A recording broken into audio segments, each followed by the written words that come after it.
नमस्ते, सदा वत्सले मातृभूमि। जय हिंद दोस्तों, शुरू करते हैं आज के डिफेंस समाचारों को। चलिए बढ़ते हैं पहले डिफेंस अपडेट की तरफ। भारत के द्वारा बनाए गए जो आर्टिलरी शेल हैं उनकी डिमांड लगातार दुनिया में बढ़ रही है और साथ ही भारत अब चाइना और रशिया के बाद तीसरा वो बड़ा देश हो गया है जो कि आर्टिलरी शेल का बड़े पैमाने पर निर्माण कर रहा है। और हाल ही में सऊदी अरेबिया के साथ $225 मिलियन की डील भी की गई है जो कि आर्टिलरी शेल्स को लेकर है।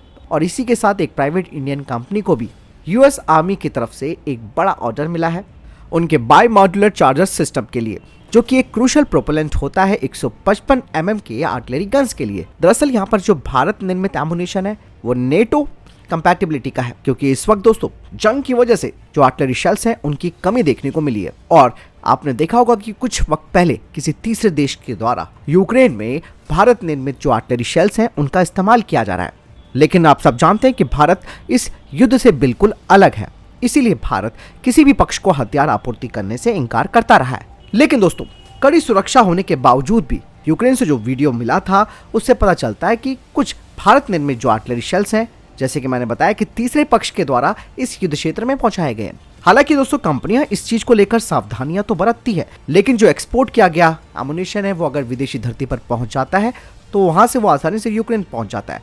ऐसे में ट्रैकिंग करना इनका मुश्किल हो जाता है। 2 सालों के अंदर लगातार जंग की वजह से यूरोप और अमेरिका के जो भंडार हैं वो खत्म हो रहे हैं। ऐसे में भारत निर्मित गोला बारूद के जो ऑर्डर्स हैं वो लगातार बढ़ रहे हैं। जिन देशों को भारत ने एक्सपोर्ट भी किए हैं उन्होंने आश्वासन दिया है कि वो इनकी आपूर्ति यूक्रेन को नहीं करेंगे। लेकिन इसमें दोस्तों बात यही आती है कि ट्रस्ट कैसे बनेगा। निगरानी करना दोस्तों काफी चुनौती बन जाती है। और जो यूक्रेन से खबर मिली थी उसे देखकर भी भारत ने अब अपनी जांच बैठा दी है। लेकिन दोस्तों यहाँ पर भारत के लिए एक पॉजिटिव साइन ये है कि भारत का रक्षा निर्यात बढ़ रहा है, क्योंकि जिस चीज की कमी इस वक्त यूरोपीय देशों को हो रही है उस कमी को भारत पूरा कर रहा है। ऐसे में दोस्तों भारत अब तीसरे नंबर पर आ गया है और ऐसे में अमेरिका और यूरोप के देश भारत निर्मित आर्टिलरी शेल्स को ले रहे हैं। और इसमें खास बात यह है कि ये नाटो स्टैंडर्ड के भी हैं, क्वालिटी में भी कोई फर्क नहीं है, यानी कि ये अप टू द मार्क इनकी क्वालिटी है। चीजें यहाँ पर बहुत सारी हैं जो इस और इशारा करती हैं कि भारत रक्षा के क्षेत्र में जो आत्मनिर्भरता की तरफ आगे बढ़ रहा है वो आगे जाकर भारत को बहुत बड़ा फायदा देगा। फिलहाल इस बारे में आपकी क्या राय है मुझे कमेंट सेक्शन में लिखकर जरूर बताइएगा। चलिए बढ़ते हैं नेक्स्ट अपडेट की तरफ। दोस्तों भारतीय वायुसेना ने अपने MiG-29 फाइटर जेट्स के बेड़ों के लिए एक महत्वपूर्ण सौदा हासिल किया है। दरअसल आपको मैं बता दूं कि HAL को इन विमानों के लिए RD-33 एरो इंजन की आपूर्ति का ठेका दिया गया है। दरअसल HAL के RD-33 इंजन विशेष रूप से MiG-29 फ्लीट के ऑपरेशनल लाइफ स्पैन को बढ़ाने के लिए इंडियन एयरफोर्स की आवश्यकताओं को पूरा करने के लिए डिजाइन किए गए हैं। ये इंजन इन फाइटर जेट्स की जो रिमेनिंग सर्विस यानी कि शेष सेवा बची हुई है उस अवधि के दौरान इनकी पीक परफॉर्मेंस को सुनिश्चित करते रहेंगे। ये contract fighter jet engine technology में भारत की आत्मनिर्भरता की दिशा में भी एक महत्वपूर्ण कदम का प्रतीक है। RD-33 इंजन का निर्माण HAL के द्वारा रशियन OEM से प्राप्त जो ट्रांसफर ऑफ टेक्नोलॉजी लाइसेंस के तहत किया जाता है और ये टेक्नोलॉजी ट्रांसफर HAL को इंजनों के घरेलू उत्पादन के लिए विशेषज्ञता के साथ और ज्यादा सशक्त बनाएगी। और यही नहीं दोस्तों, ये जो मैन्युफैक्चरिंग प्रोसेस है इसमें महत्वपूर्ण रूप से जो इंजन कंपोनेंट्स हैं उनका स्वदेशीकरण भी किया जाएगा और वो इस कॉन्ट्रैक्ट की प्राथमिकता भी है। इसके अलावा दोस्तों घरेलू उत्पादन पर ये जो फोकस किया गया है उससे न केवल विदेशी आपूर्तिकर्ताओं पर निर्भरता कम होगी बल्कि RD-33 इंजनों से संबंधित भविष्य के जो रखरखाव और ओवरहॉल है यानी कि मेंटेनेंस और ओवरहॉल जो कार्य है उनके लिए एक मजबूत घरेलू सप्लाई चेन भी स्थापित होगी। चलिए बढ़ते नेक्स्ट अपडेट की तरफ। दोस्तों भारतीय नौसेना इंडियन कोस्ट गार्ड हाल ही में इनके लिए C-295 के अधिग्रहण के लिए मंजूरी दी गई है। ऐसे में दोस्तों सीमा सुरक्षा बल यानी कि बॉर्डर सिक्योरिटी फोर्स को भी C-295 विमानों की जरूरत है। कुछ खबरें सामने आई है जिसमें कहा जा रहा है कि BSF कम से कम 2 C-295M परिवहन विमानों को प्राप्त करने पर विचार कर रहा है, जिसके लिए गृह मंत्रालय के पास प्रस्ताव भेजा गया है। BSF की तरफ से कहा जा रहा है कि इन विमानों का इस्तेमाल मौजूदा हवाई परिवहन विकल्पों की सीमाओं को दूर करना है और C-295M सीमा सुरक्षा बल के जो जवान हैं उन्हें एक जगह से दूसरी जगह ले जाएगा। साथ ही इसका इस्तेमाल कार्गो के लिए भी किया जाएगा, क्योंकि इन विमानों के आ जाने से BSF की जो गतिशीलता और ऑपरेशनल इफेक्टिवनेस है वो बढ़ जाएगी। चलिए बढ़ते नेक्स्ट अपडेट की तरफ। दोस्तों कुछ खबरें आ रही हैं कि अब जापान भारत की सरकार से भारत में ही स्टेल्थ नौसैनिक एंटीना निर्यात करने की योजना बना रहा है, जिन्हें भारतीय नौसेना के भविष्य के डिस्ट्रॉयर्स पर स्थापित किया जाएगा। दरअसल जापान भारत को अपने यूनिकॉर्न को एक्सपोर्ट करने पर विचार कर रहा है। हालांकि कितनी संख्या में ये एंटीने बेचे जाने हैं इनके बारे में जानकारी नहीं है, लेकिन इस बातचीत में इनका स्थानीयकरण यानी कि लोकल प्रोडक्शन और टेक्नोलॉजी ट्रांसफर भी जापान के द्वारा की जाएगी। अगर दोस्तों ये सौदा सफल हो जाता है तो भारत और जापान के बीच ये सहयोग शुरू हो जाएगा। ये यूनिकॉर्न होता क्या है? यूनिकॉर्न यानी कि यूनाइटेड कंबाइंड रेडियो एंटीना, जिसे कि नोरा 50 इंटीग्रेशन मास्ट कहा जाता है। ये एक हॉर्न शेप्ड यानी कि सींग के आकार की संरचना होती है जिसमें कि tactical data link, tactical air navigation system और कम्युनिकेशन के कई एंटीना होते हैं। वर्तमान में इसे जापान के मैरीटाइम सेल्फ डिफेंस फोर्स के नए फ्रिगेट जेएस मोगामी में तैनात किया गया है। एंटीना को एक संरचना में कवर करके सिस्टम रडार क्रॉस सेक्शन को कम कर देता है, जिससे कि जो युद्धपोत है वो और ज्यादा स्टेल्थ हो जाता है। चलिए बढ़ते नेक्स्ट अपडेट की तरफ।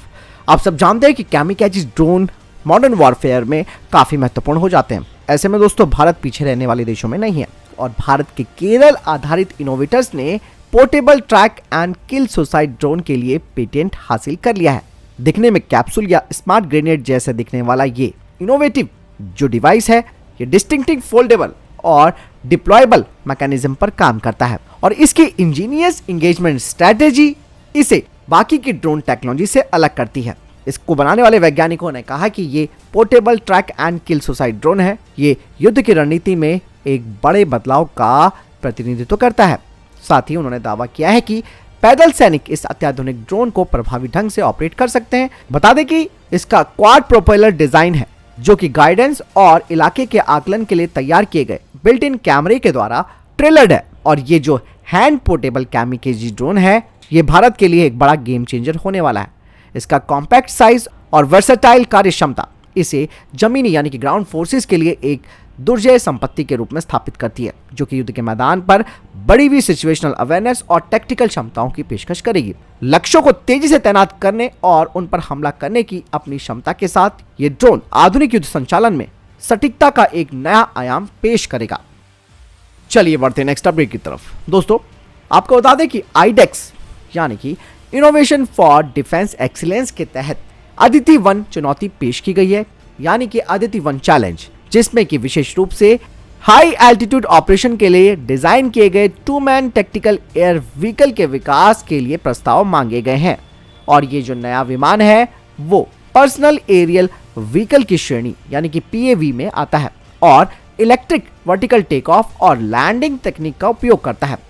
2-मैन tactical aerial vehicle electric vertical take off landing technology में एक नए युग की शुरुआत करेगा और अदिति चैलेंज के तहत इस तरीके का जो ड्रोन तैयार किया जाना है उसकी कुछ विशेषताएं होनी चाहिए, जैसे कि eVTOL क्षमता, लो altitude short and medium hall transportation, enhance strategic flexibility, यानी कि ये जो 2-मैन टैक्टिकल एरियल व्हीकल बनेगा ये शुरुआत में लॉजिस्टिक इंफ्रास्ट्रक्चर में क्रांति लाने का वादा करती है। चलिए बढ़ते नेक्स्ट अपडेट की तरफ। दोस्तों पाकिस्तान भी अब खुद से ड्रोन बनाने लगा है और हाल ही में उसने अपने शाहपार 2 UCAV का टेस्ट किया है। ऐसे में आपके मन में सवाल आ रहा होगा कि पाकिस्तान कैसे खुद से ड्रोन बना सकता है। चलिए पहले खबर जानते हैं, बाद में इसे भी जानेंगे कि उन्होंने कैसे बनाया। हाल ही में दोस्तों पाकिस्तान की रक्षा company global industrial and defence solution ने अपना नया मानव रहित लड़ाकू हवाई वाहन शाहपार 2 का प्रदर्शन किया और जो 11 वैसे ही उसी की सोच वाले देश थे उनको प्रभावित किया।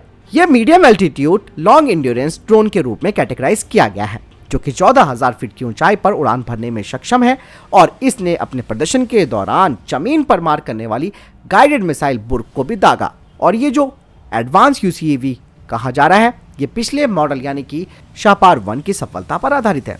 शाहपार 2 एक विस्तारित उड़ान समय का दावा करता है जो निगरानी मिशनों के लिए 20 घंटे और आक्रामक अभियानों के लिए 14 घंटे काम कर सकता है।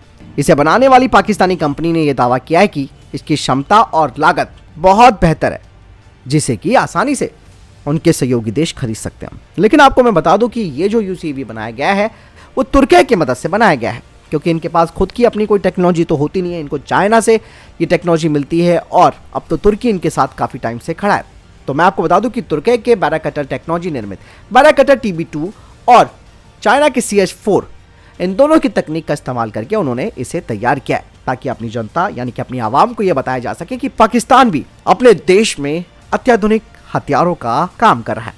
यही नहीं दोस्तों, शापा 2 सैटकॉम सैटेलाइट संचार प्रणाली से भी लैस है, जो कि ग्राउंड कंट्रोल स्टेशंस के साथ लंबी दूरी के कम्युनिकेशन और अधिकतम दूरी की निगरानी और हमले के मिशनों को एग्जीक्यूट कर सकता है।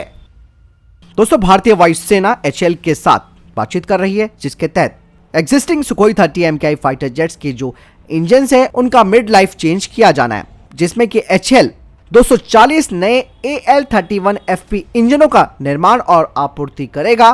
सुखोई 30 MKI के लिए 30,000 करोड़ रुपए की डील के तहत इस साल इस सौदे पर हस्ताक्षर किए जाने हैं। यही नहीं, इसके अलावा दोस्तों आप सब जानते हैं कि सुखोई 30 फाइटर जेट में कई तरीके के अपग्रेड किए जा रहे हैं, जिसमें कि स्वदेशी उपकरण लगाए जा रहे हैं, खासकर कि भारत निर्मित I saw radar, RWR, jammer, IRST आदि। आपको बता दें कि इंजनों का निर्माण HAL के द्वारा स्थानीय भागों यानी कि लोकल जो पार्ट्स हैं और सब सिस्टम्स हैं उनके साथ ही भारत में किया जाएगा। चलिए बढ़ते नेक्स्ट अपडेट की तरफ। दोस्तों, भारत ने नोटम वार्निंग जारी किया है 155 किलोमीटर की रेंज का, जो कि 19 और 21 मार्च के बीच है, जिसमें कहा जा रहा है कि इस दौरान 160 किलोमीटर रेंज वाली Astra mark 2 air to air missile का परीक्षण किया जा सकता है Su-30 MKI से। बता दें कि मिसाइल पहले ही 1 मील का पत्थर हासिल कर चुकी है, जिसमें कि एक स्टैटिक फायरिंग की गई थी, वो भी बिना गाइडेंस के, जिसमें कि इसके प्रोपेलेंट क्षमता को मान्य किया गया था। दोस्तों, अब अस्त्रा मार्क 2 का टेस्ट फुल कॉन्फ़िगरेशन के साथ किया जा सकता है, जिसमें कि तो टारगेट के खिलाफ इसे फायर किया जाएगा, वो भी अलग अलग रेंजेस में, ताकि इसकी एक्यूरेसी और परफॉर्मेंस को मान्य किया जा सके। भारतीय नौसेना अब BrahMos extended range missile coastal batteries को INS जटायु में तैनात करने वाली है। बता दें कि बाद में ब्रह्मोस एक्सटेंडेड रेंज मिसाइलों को राफेल मरीन फाइटर जेट्स में भी इंटीग्रेट किया जाएगा।